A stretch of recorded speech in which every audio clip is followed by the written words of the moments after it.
Hey guys, what's up, it's RagesSorrow here, and in this guide, I'll be showing you the most effective and most efficient way to solo the Bandos Godwars dungeon boss with melee after the NPC update on January the 14th. The requirements are a bit higher than before, but the gear can be adjusted to your levels.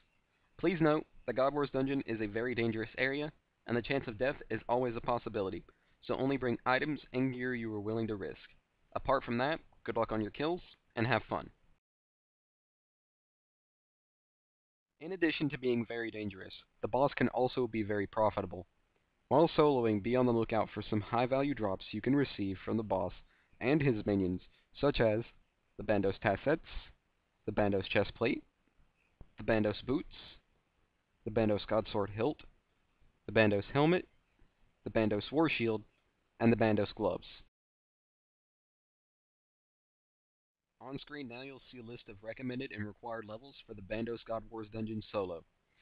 These include 90 plus Constitution with a minimum of 70, 90 plus Attack with a minimum of 70, 90 plus Strength with a required minimum of 70, 80 plus Defense with a minimum of 60, 95 Prayer with a minimum of 70, and 96 Herblore is recommended for overloads, as well as 96 Summoning for a Pack-Yak, or a minimum of 69 for a Tortoise. On screen now you'll see a downgrade list of weapons and armor that you can use for the Bandos Godwars dungeon solo. Always remember to use the best weapons and armor available to your levels, or that you're able to afford, such as if you cannot afford Torva, then Bandos and Barrows are always good second choices. On screen now you'll see an example setup and inventory that you can use if you are a high-level player with access to overloads, a yak, and soul split. In addition to this example setup inventory, I'll also be giving you guys a combat bar that you can use to take down the boss and his minions with ease.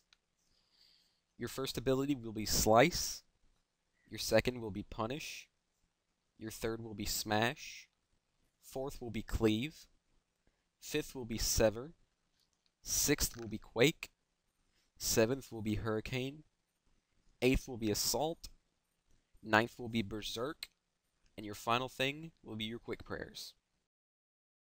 On screen now you'll see an example setup inventory that you can use if you do not have access to a yak, overloads, or soul split.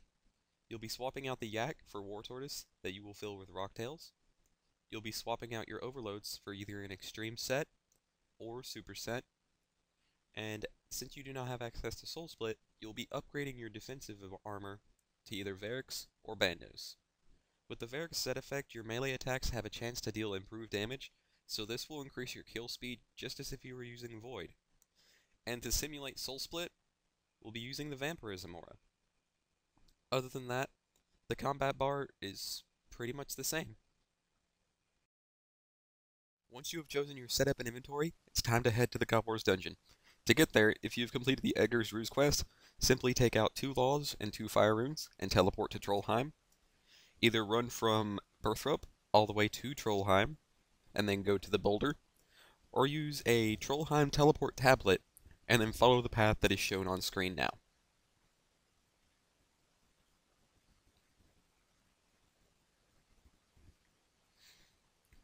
Going this way by climbing down that ledge actually makes it a lot faster than running all the way from the top all the way down to this area.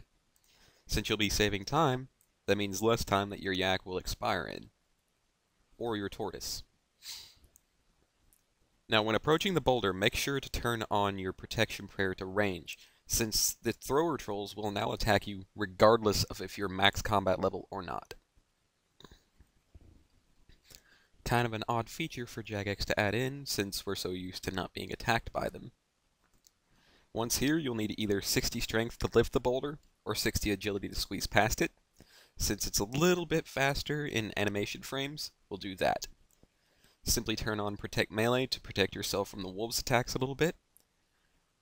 Run up to the north until you get to the entrance, and then climb down.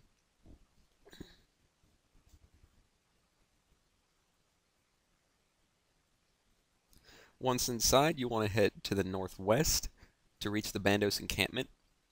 Beware of running this way as the Aviancies will attack you. They deal range damage, so if you choose to run this way, it might be advised to turn on Protect Range. Once here, simply click on the door and bang it, and then head inside. You'll want to run up to this area up here, because this is where you're going to be getting your kill count at.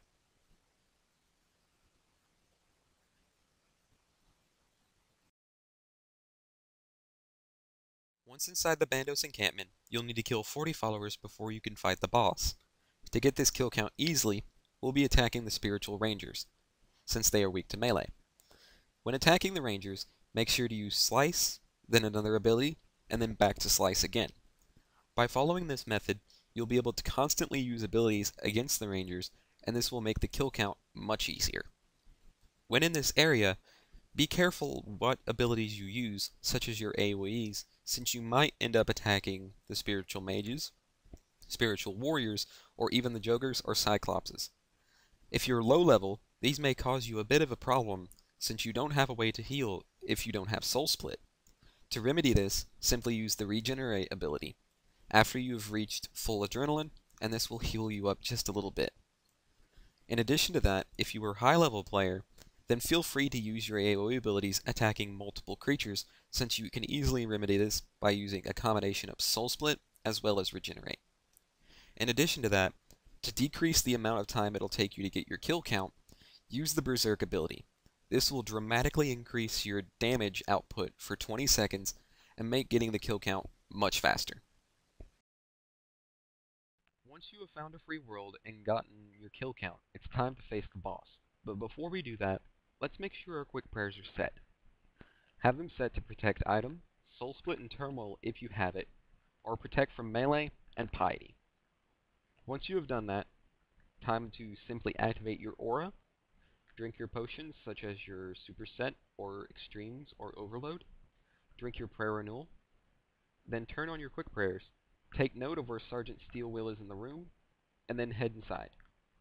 Once inside, make sure to stand next to Steelwheel or behind him in order to stack the minions and the boss. Once done, start attacking the boss by using Slice, then another ability, and back to Slice. Once the minions are stacked, start using your AoE abilities such as Cleave, Hurricane, or Quake to heal up if you're using Soul Split or the Vampirism Aura. If you don't have these, you'll need to eat to stay alive. By using this method, you not only kill the boss quickly, but the minions as well, and this means longer trips.